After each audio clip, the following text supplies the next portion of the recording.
Hello knitters! It is not yet cold, but it will be very soon, and it's time for us to start thinking about fall knits that we want to wear and maybe even knit over and over again. And so I have put together a little short list of accessory and garment patterns that I've designed that I think would be really great for your fall or autumn knitting plans. Now, some of these patterns are new to this year and some of them are oldies but goodies that I think really deserve their day in the sun.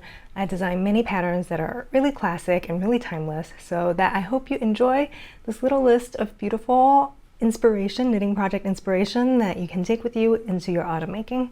Before we jump in, my name is Amy Scher and I am a knitting pattern designer, a yarn curator, yarn shop owner, and a sometimes sewist, spinner, weaver, kind of a multi-track fiber artist living here in St. Louis, Missouri. I am extremely passionate about designing patterns that will fit into your everyday life and feel really good when you're wearing it on your body and fit beautifully across my entire size range. And if you'd like to find out more about me and my patterns, please do subscribe, as I'll be uploading just about every 2 weeks for the next few months.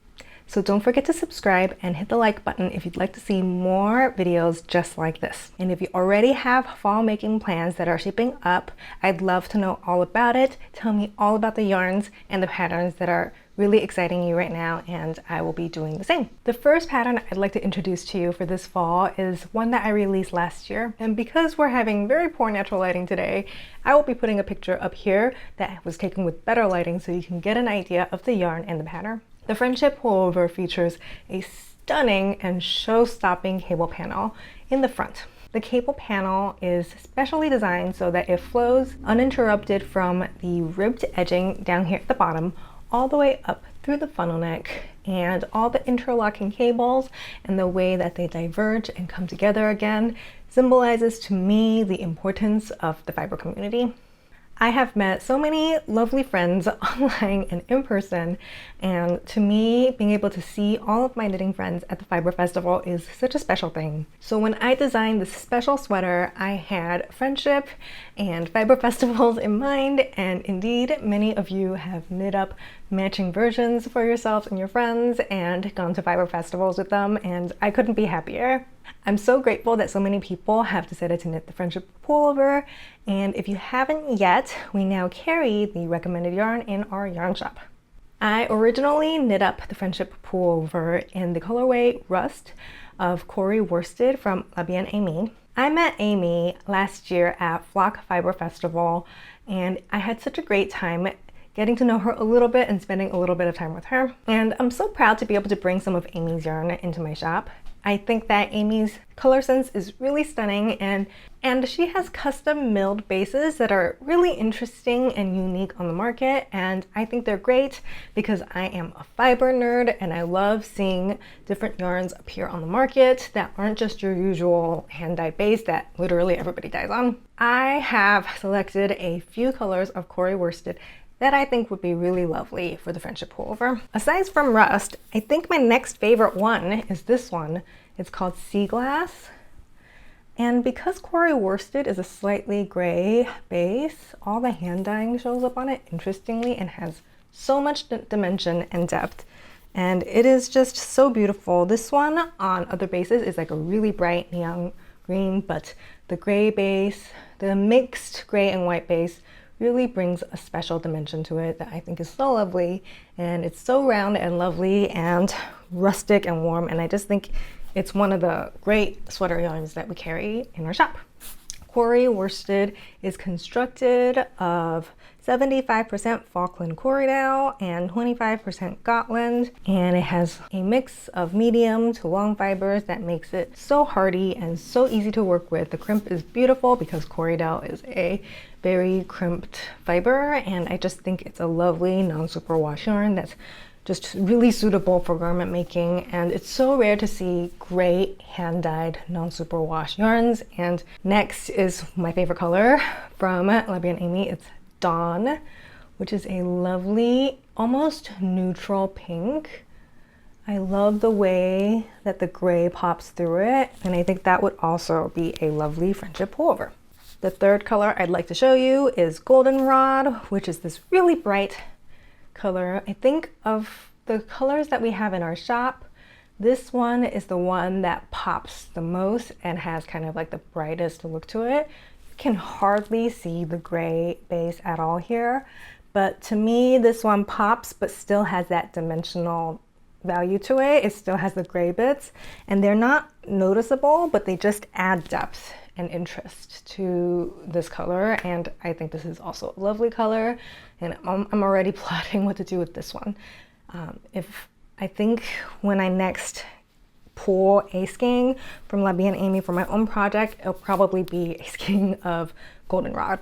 And finally, I'd like to show you this beautiful, and I think it's undyed color called French Gray, which is my platonic ideal of a neutral. It is just so beautiful, and the gray bits have their time to shine in the sun, and it's just perfect. I think a Friendship Pullover knit up in French Gray would be beautiful in a really classic way, and while it reads kind of modern and sporty in a hand-dyed yarn with this crop shape and tapered sleeves, I think that if you change the yarn color and you knit it in like a really classic gray, neutral gray, that really brings it to like a more classic, timeless vibe. The next pattern that I'd like to share with you is one that longtime viewers will know about. I have personally knit probably 3 or 4 pairs of Clara's Playtime mittens.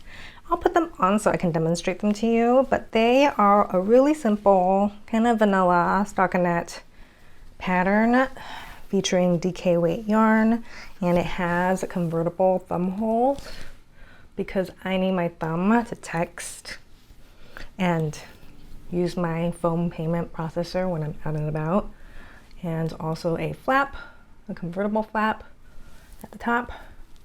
So closed, it's kind of like this with a fold over bit. Oh, there's a bit of hair here. I think that's my hair. This one's been in my like personal knits drawer. So closed, it looks like this, and open, it looks like this. So you can free up your hands for anything that you need to do while you're out and about.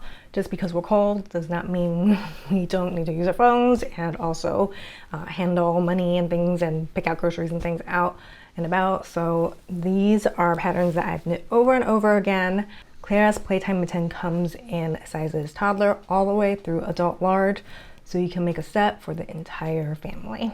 I have personally knit so many Clara's Playtime mittens, and in fact my youngest daughter has outgrown the hand spun ones that I made her as the first sample years ago now, and now it's time for me to knit her some new ones in the child size. I've also knit up another hand spun version for myself, and that was so enjoyable. I have misplaced them for the moment, and I really need to find them so that I can wear them this winter. So I will have put some pictures of them over here for you so that you can see all the different Clara's Playtime mittens that I have knit. I really believe as a designer that I should design things that I want to knit, and I myself have knit so many of these and will continue to knit so many of these as time goes on. This particular pair was knit in La Bien Amy's Merino DK weight yarn, the superwash. And for mittens, I find that things like Corey worsted and a non-superwash base will be a little bit more sticky, create a more cohesive fabric, and let in less cold air to your hands. However, for daily use and for my kids who get everything dirty, I think superwash is one of those things that when I have kids, I do still knit in superwash, even though I personally prefer non-superwash for so many different reasons. Kids mittens is one of those places where I still use superwash yarn. So this one is also in shop, I believe. I will put the name of the colorway over here. And as always, you can find links to all my social media, all the patterns I talk about, as well as the yarns. If I have them in the shop, I'll put them down below, and you can peruse that at your own pace. The next pattern I'd like to tell you about is Matthew's Pullover. This one is a really special one to me because it started out its life as a pattern from the now long gone Making magazine, and it was one of the first garments that I ever designed and graded all by myself. When I initially designed Matthew Pullover, it fit beautifully in my size because obviously I've knit a lot of garments for me and I know what dimensions fit. But at the time, I hadn't really developed a personal style for grading and for size inclusion, and I hadn't really thought that deep about it. So at the time of designing the sweater, I understood drop shoulder sweaters from other people's patterns as something where you just knit up a bunch of rectangles, put in a neck hole, do some tapering in the sleeves if you want, or do like a bubble sleeve, and then you're done.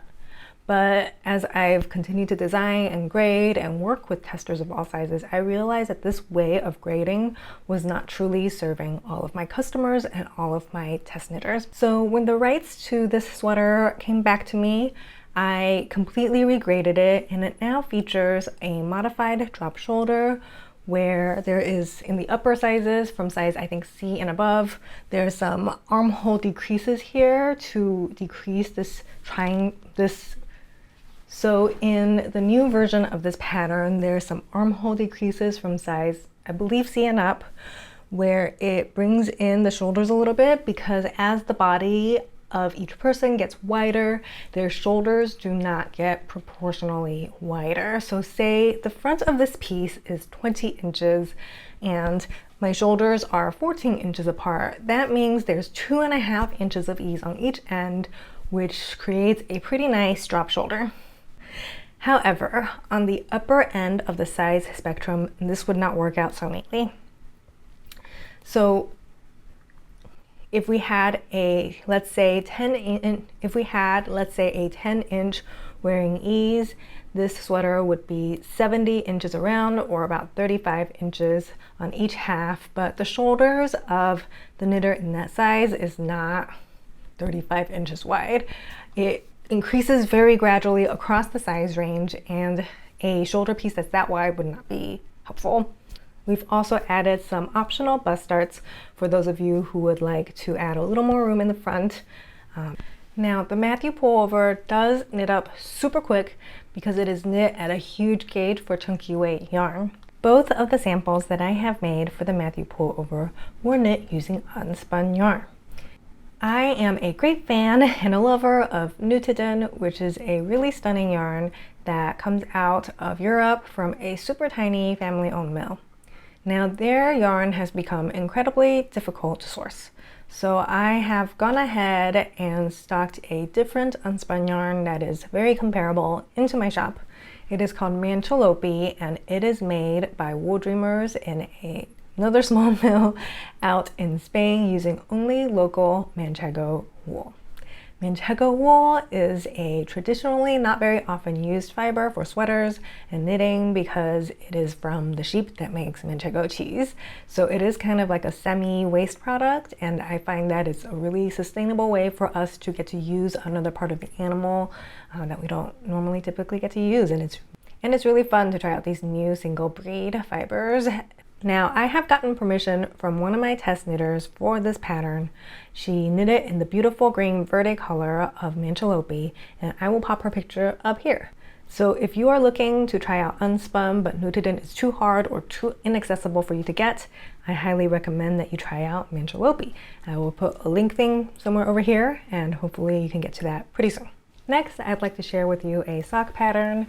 For those who are new here, I started out as a sock pattern designer, and I think they're delightful. I love designing socks, I love knitting socks, I love wearing hand knit socks, and I wear through them quite quickly, so I could theoretically just knit socks forever and not have too many socks. That is more than I can say for my sweater collection. If I hadn't become a knitting pattern designer, I probably would have had to stop knitting sweaters because I have enough. So here we have the Wisteria bloom socks, which features a really beautiful floral inspired lace section and a cute little peacoat bind over with this like hidden rib underneath in the contrast color that I think is really cute. It has a beautiful stockinette heel that is heel flap and gusset, which I just think is the best heel.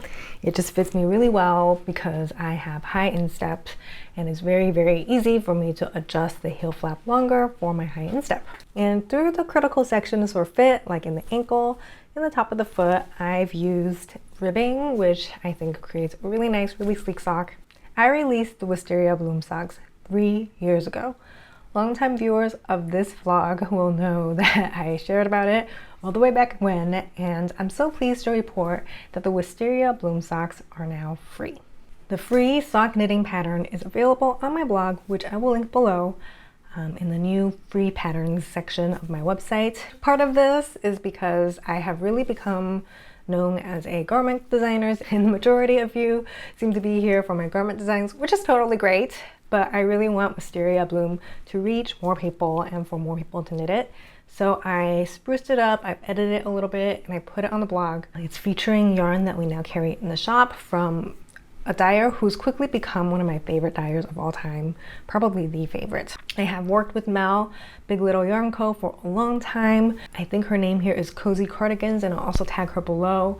But I have been partnering with Mel for a really long time, and she is a hand dyer based in Hyogo, Japan, and her colors are just beyond. Like, I still love them so much 3 years later. I never get bored of them. And now we carry her trusty sock base in the shop, and I'm so happy that I get to continue to work with Mel all the time. It makes me so happy to see all of her beautiful yarn on my shelves every single day, and I really hope that you'll give it a try. The Wisteria Bloom Socks pattern is free on the blog, but it is also available for purchase if you prefer a PDF for printing out. And all of my PDF sock patterns are 25% off if you purchase them with a sock yarn in my shop. And Trusty Sock comes in such a wide variety of beautiful variegated colors that I can't get enough of. Komorebi is probably one of my favorites. I believe Komorebi is Japanese for like the light that filters through the leaves of a tree, which, why don't we have a word for that in English? It's such a great word. But anyway, I think the color perfectly expresses what that feels like, that really magical feeling of sitting under a tree and watching the light flutter through the leaves. It's just so magical, and if you haven't seen all the colors yet for this yarn base, I highly suggest you do. Now, the Wisteria Bloom Sock was designed for a very specific purpose. When I knit vanilla socks, sometimes with a contrast, sometimes without, I often end up with 30 to 40 grams left over of the yarn at the end. That is super annoying. And it's not a quantity that I can use for another full pair of socks. So I have designed the Wisteria Bloom Sock for leftover sock yarn to be used as the contrast color in a new scheme for the main color. So if you have a lot of weird, odd amounts of sock yarn left over, this might be the pattern for you this fall. And now I'm standing up for the final pattern I'd like to talk to you about. This pattern, which is coming out in just a month, is called I wanted to give you a sneak peek into the world of my upcoming pattern. So I have taken one of my best-selling patterns, the Slightly Sassy V, and converted it into an autumn pattern. It has an improved neckline, which has a little ribbing because I think ribbing is nice for autumn, and it is knit in DK weight yarn, or with fingering weight, held with a little fluffy mohair.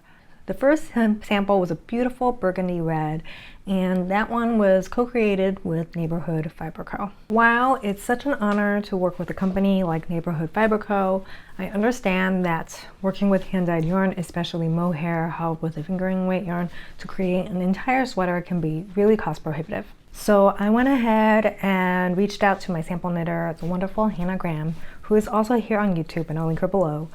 And I sent her some of our yarn from our shop. This is Knitting for Olives Merino, held with Knitting for Olives soft silk mohair. So I decided to create a second color block version of the same pattern, and the pattern does give instructions on how long to knit each section if you'd like to color block it. And I chose 3 different colors of Knitting for Olive Merino, and then I chose the matching color to the middle color for soft silk mohair and held it double thread. And that created this beautiful melded marled effect that you see here, and I couldn't be prouder of this pattern. The Hibernate Pullover will feature a little bit more wearing ease, as well as a little bit more armhole ease so that you can layer it over things or undercoats for your winter wear. This is a lovely basic that I think will transition really well from fall into winter. Now, you don't have to buy my patterns to be able to knit a color block pattern like this. You can pretty much do this with any pattern, any yarn. But I really enjoyed being able to do this in Knitting for Olive, which is a brand that I've really come to love. They try to mill their yarn ethically and in a way that's low impact on the environment, and I think that they're pretty reasonably priced, and I'm so happy to be able to carry them in my shop. I hope that these patterns that I have featured today really help you with fall inspiration and that you can try one of these knitting patterns for yourself as you make your fall knitting plans. Once again, please do leave me a comment if you like this video and tell me all about your fall making plans. Are you making fall knitting plans already, or is it too soon? Tell me what yarns that you have your eye on and what patterns that you're planning to make that will fit into your beautiful wardrobe. And if you'd like to see more videos like this, don't forget to subscribe. I'll see you next time, and thank you for watching.